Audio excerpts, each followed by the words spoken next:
Talk, I'm Eun Cho. North Korea said it is willing to resume nuclear talks with the U.S. later this month, then fire 2 more missiles the same day. Will the two sides be able to find common ground this time?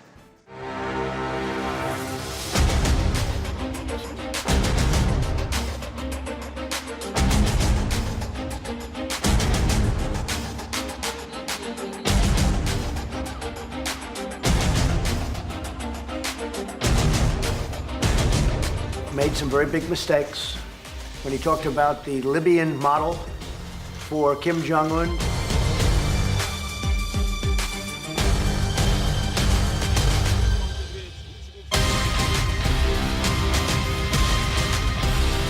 But I don't think any leader around the world should make any assumption that because some one of us departs, that President Trump's foreign policy will change in a material way.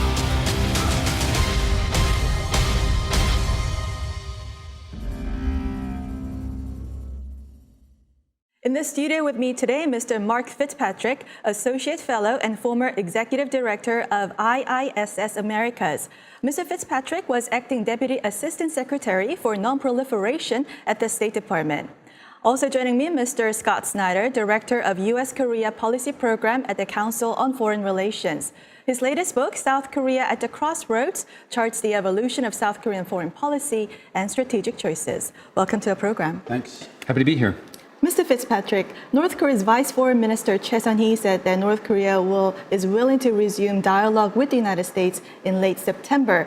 U.S. officials has been asking for that meeting for months. So why is North Korea coming back now? I hope they really are coming back because they were supposed to be back in July. But in a sense, I suppose they think they may be running out of time in consideration of their own self-imposed deadline of wanting something to happen significantly by the end of the year. And I suppose they also believe that having fired 10 missile launches, that they've developed some negotiation leverage and it's time to put it to play. Mm-hmm. And Mr. Snyder, why do you think North Korea fired missiles after the same day wanted to talk with the United States? I think they're opening the window for negotiations, but at the same time trying to send a message that they're coming at the negotiations from a position of strength.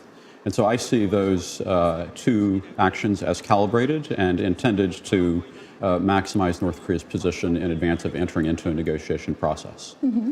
And Vice Foreign Minister Choi Sun-hee said that the United States should bring new proposals, and Secretary Pompeo said that North Korea should come back to the table with creative ideas. So each side's asking the other to change their position. Is this a prelude for success or failure? I think more failure. I mean, when both sides are asking the other to change their position in order to get to a negotiation and sending signals of rigidity with regard to their own position, it suggests that there's a lot of work to be done and that there really has not yet been any change that would lead us to have optimism that the gap between the two sides has been closed. Could I intervene here? I think it's actually quite natural. In the lead up to a negotiation, both sides tend to stick to their position. It's only when you get to the negotiation, then you start seeing what's possible and you start trading. If you signal in advance that you're willing to make concessions, well, the other side's going to pocket that. So you've already given something away for free. So I don't think there's anything unusual that both sides are saying, you've got to change, no, you've got to change. Mm-hmm. It's the standard way. Mm-hmm. And Mr. Fitzpatrick, how do you think the two sides can show some flexibility to find some common ground, especially in the denuclearization and the possible sanctions relief? Well, I think we have to really get away from this very basic difference that emerged in Hanoi, where the United States insisted on an all-or-nothing approach, and North Korea stuck to its step-by-step approach. And frankly, I rarely side with the North Koreans, but their way is usually the way you proceed with diplomatic negotiations. All or nothing is good for an end stage. And I think the way forward is to agree on an end stage, and then agree on interim steps to get there. Mm-hmm. But I think that the key and the way forward really has been signaled by our experience historically with the beginning of the Geneva Agreed Framework. And at that time, what happened in 1994 is that the negotiators met in order to choreograph a set of simultaneous actions that were then taken that served as an evidence that both sides were moving toward focusing on cooperation. And I think that given the level of mutual mistrust, that has to be the initial set of actions that occurs two sides getting together, choreographing a set of steps that are then taken in order to prove seriousness of purpose with regards to coming to an agreement. And when it comes to agenda, North Korea has been criticizing U.S. RK military drills. So do you think providing some kind of security guarantee will come at the table? Well, I think we've got to find out more about what the North Koreans mean by security guarantees at this time. I mean, that has been a very broad statement that the North Koreans have made, but they've never defined it. They've wanted the U.S. to try to put things out, and then they decide whether it meets their needs. And the problem with that is that the goalposts always seem to be moving. And so we really need to pin the North Koreans down on what exactly they want, and then figure out what the reciprocal action would be that would justify taking that action. And do you think this is the time that U.S. can consider some kind of easing of sanctions? It depends on what North Korea is willing to put on the table. North Korea has said it was willing to close Yongbyon, but it didn't explain what that meant, and it didn't say that it was willing to close other fissile production facilities. If it was willing to do that, if it was willing really to close Yongbyon, if it was willing to close the other enrichment facility, then of course the United States should be willing to put some sanctions relief on the table. How much sanctions relief should be commensurate with what the North Koreans agreed to do. I think if North Koreans would agree to a freeze without dismantling, then there would be some limited sanctions relief. Some humanitarian cooperation between North and South Korea could be promoted. If North Korea took another step of actually dismantling, then more sanctions relief is a reasonable quid pro quo. And how much more alpha would there needs to be for North Korea to present at the table to satisfy the United States? Well, I personally think and have thought for a long time that the essential step that we're looking for from the North Koreans is a step that indicates seriousness of purpose, in this case, which goes beyond Yongbyon itself, because we've seen in the past efforts to work at Yongbyon. The U.S. government, Special Representative Began, has indicated that Yongbyon is not essential to the program. And so I think we have to see some step by the North Koreans beyond Yongbyon that they offer up that shows that they actually have an intent to move toward the objective of complete denuclearization. And Special Representative Began in recent speech said that it's been very challenging to bring North Korea to the working level agreements and get into the detailed negotiations. He also expressed frustration over North Korea not bringing high level of expertise to the table. So what is telling about negotiations so far? I really feel sorry for Steve Biegun. I mean, he seems like such a nice guy. And he can't get the North Koreans to talk with him. And when they do talk, they only want to talk about party planning to arrange for a next summit. They don't bring experienced negotiators to the table. And then, so he has that trouble with the North Koreans. And then on his own side, back in February, he signaled that he's willing to do some sort of a staged approach. And then he was overruled. And in Hanoi, the president went for all or nothing. So Began hasn't been able to make any progress at all. Let's hope that when Choi Song-hee said that North Korea is willing to come back to talks at the end of this month, that they're not only willing to come back to talks, but they're willing really to talk. And National Security Advisor Bolton is ousted from the White House. And how would this impact the North Korea nuclear denuclearization talks? The North Koreans must be so happy. I'm sure they were cheering. And the fact that it happened right after they had agreed, or they said that they would come back to talks, they can't believe their good luck. They know that Mr. Bolton is a roadblock to real progress because of his insistence on a possibility of North Korea giving up everything before they get sanctions relief or other economic assistance or the like. So I think that knowing that he's gone, they will feel cheered. They think probably that now they can get something more tangible from Mr. Trump. I hope that President Trump doesn't give away the store the way he sort of did in Singapore. And I would actually argue that Bolton ended up being the first line of restraint, and the North Koreans shouldn't be too over-optimistic about major changes in the U.S. position. Maybe President Trump is very forward-leaning, but I think there are other sources of constraint in terms of the U.S. making major concessions. And in particular, I would argue that the U.S. Congress has tried to put down markers in the past around Hanoi. And also even within the administration, the reporting is that Secretary Pompeo's views may not be that different from Secretary Bolton's. Obviously, the North Koreans have sensed that, since they've also called out Pompeo. And so I think that there are constraints, but the North Koreans are timing this in order to maximize the level of political pressure and exigency that President Trump feels. And I think they feel that that is the key to pushing Trump toward making a bad deal. President Trump said National Security Advisor Bolton made several mistakes, and one of them is mentioning the Libyan model to Chairman Kim Jong-un. There are many criticism in the U.S. media about President Trump appeasing Chairman Kim. So would flattering Chairman Kim, would that lead to concrete results in denuclearization talks? Well, so far I see Kim's flattery of Trump as having been a little bit more successful than Trump's flattery of Kim, because Kim has benefited from the meetings, but we haven't seen progress. And so, I think that the chemistry with regard to the leadership and the mysteriously special relationship, I think, that Vice Minister Choi Sun-hee referred to, I mean, that's kind of a wild card, but primarily from a U.S. perspective, that is, I think, a vulnerability. What do you make of President Trump's Libyan model comment? President Trump is right that when John Bolton talked about the Libya model, it registered very negatively with North Korea. Now, Trump didn't have to side with North Korea, but he is correct that it's silly to talk about the Libya model, even though there are two things about the Libya model. What Bolton meant is that Libya gave up all of its weapons of mass destruction apparatus in exchange for sanctions relief and expected more. And so that's what Bolton is talking about. You give everything up and then you get a lot. But what the North Koreans hear when the Libya model means Gaddafi being caught in a gutter and brutally murdered. And that's what Trump was referring to, is that image of Gaddafi being murdered. So the Libyan model just resonates poorly with North Korea, and Trump gets that. And President Trump said that he expects to meet with Chairman Kim later this year. And pro-North Korean media, Joseon Shinbo, also said that working-level talks are aimed at drafting agreement to be signed at the upcoming round of summit between U.S. and North Korea. So what do you make of this talk of summit already when there's only preparations for the working-level talks at now? Well, it makes us wonder what has been going on under the surface in terms of communications.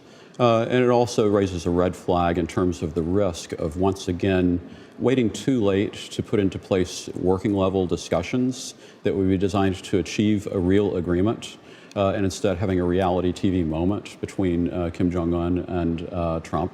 And so, for most people who want to see this process forwarded, we really need to see working-level negotiations. We need to see the North Koreans put together a team that indicates that they're serious about denuclearization, and that's actually going to be the early indicator of whether or not we can expect much in terms of actually achieving the objective of complete denuclearization.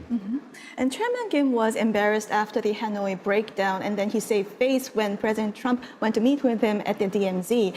At this moment, is he coming to the negotiations in the position of strength or weakness? I suppose he thinks he's coming from a position of strength for two reasons. One, because North Korea has been testing all these missiles. Then they've shown that they haven't been cowed. They haven't given up anything. And they see President Trump talking even about holding another summit without any concessions from North Korea.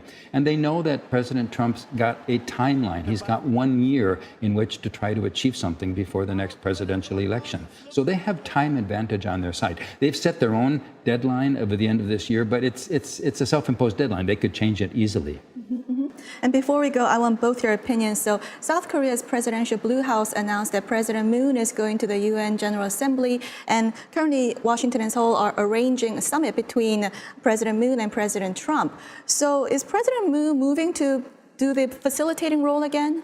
Well, I'm not sure whether it's facilitation or whether it is coming from a political need by President Moon to signal that he's relevant to the process. Moon has really positioned himself politically in such a way that he needs to show that he's relevant to supporting that process, regardless of how much actual facilitating occurs between the U.S. and North Korea. Yeah, I think Scott is absolutely right. And if there's going to be a summit, it's not going to happen at the United Nations. Kim Jong-un is not going to come to New York for that. What is supposed to happen at the time of the United Nations is a working level talk, but that can happen separate from any UN process. So I think President Moon being there really is to demonstrate try to demonstrate that he's relevant. Well, we'll have to wait and see what happens. We'll watch now video for our next discussion.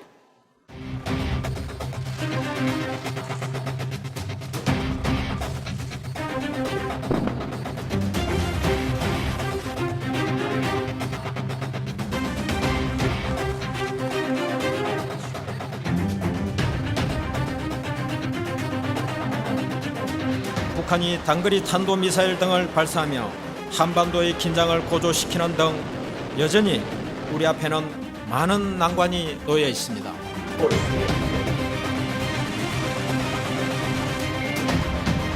Allies, such as Japan and South Korea, have forsworn nuclear weapons programs, but how long will that conviction hold?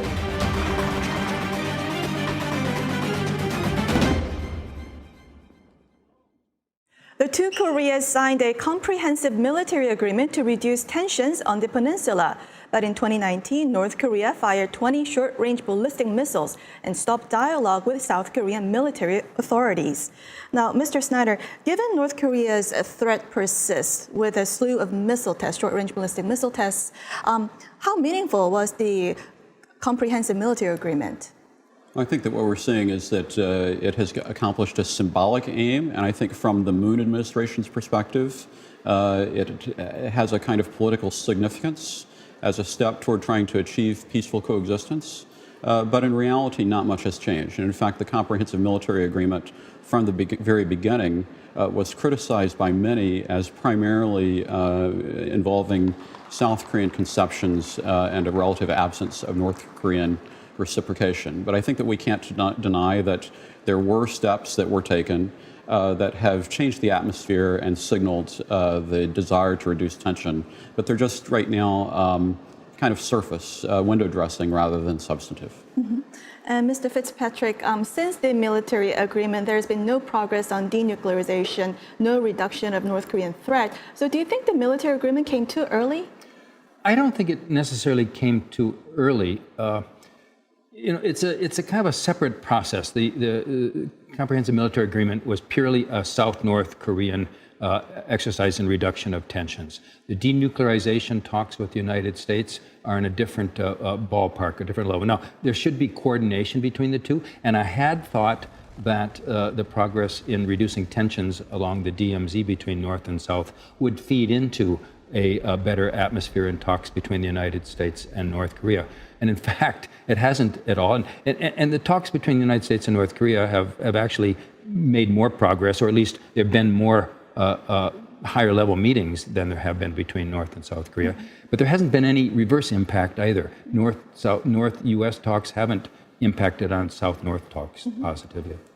From a strictly inter-Korean perspective, it was really a significant step forward in terms of actually having an agreement between the two Koreas for concrete tension reduction measures. The last time that kind of agreement had been made was in 1992. It never was implemented. This time they've actually achieved a little bit more. But it's incredibly disappointing that now the North Koreans seem to have defected from the process. And in fact, it's not being carried forward. And both sides are taking actions that raise questions about the relevance of the progress that has been made. Not only the military authorities, but authorities from two Koreas are not speaking at all. And now that the U.S.-North Korea dialogue may resume soon, do you think there will be some positive impact on the inter-Korean relations? I'm sorry to say there probably won't be. Because they're on different tracks, and the United States negotiators are primarily concerned about North Korea's strategic threats to the United States. They should be more concerned about short-range missile launches. They should be more concerned about the inter-Korea dynamics. I think it would be useful if talks actually get into substance, if the United States side says that, look, one thing you could do, North Korea, to demonstrate reasons we should trust you, to demonstrate your sincerity, is to follow through with your promises to the South Koreans. If you won't follow through with a promise you made just a year ago to the South, why should we believe any promises you make to us? That's not a bad negotiating statement to make. So what I think is significant is that the developments of the past year tell us something about North Korean motives. And I think that what it tells us is that the North Koreans were after a reopening of the economic stream of benefits from South Korea to North Korea. And when they realized that Moon was actually constrained and that South Korea couldn't give anything to North Korea without U.S. approval, they lost interest in the inter-Korean track. And now they're focused on Trump. And so I think that it's very important to understand North Korea's motivation for engaging in an inter-Korean dialogue was about reopening the resource stream that had existed in the mid-2000s. Special Representative Began's latest remark caught attention, saying that South Korea and Japan may seek to develop nuclear weapons if North Korea's short-range ballistic missile threat persists. So why do you think he said this in public? Well, in some sense, it's just a statement of reality. There is the possibility that North Korean nuclear development can stimulate that kind of interest in South Korea and Japan. I question the wisdom of a U.S. official necessarily pointing in that direction, because it also potentially raises questions about the credibility of U.S. extended deterrence if we're worried that that is going to happen. So it is an issue, but I think it's an issue best dealt with behind the screen rather than in front of the screen. Scott's absolutely right. He shouldn't have said this, but it's something that U.S. officials have said before. Vice President Cheney said this back during the George W. Bush administration. It's usually a card that they play in order to try to scare China, to tell China, hey, look, you've got to do something about your North Korea ally, otherwise you're going to face 2 more nuclear-armed states.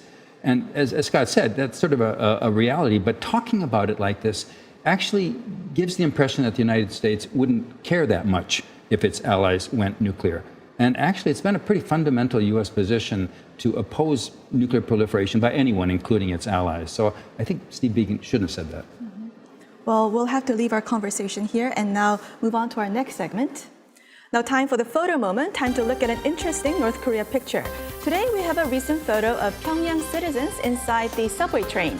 The metro is the second most popular public transportation system in Pyongyang after the trolley buses.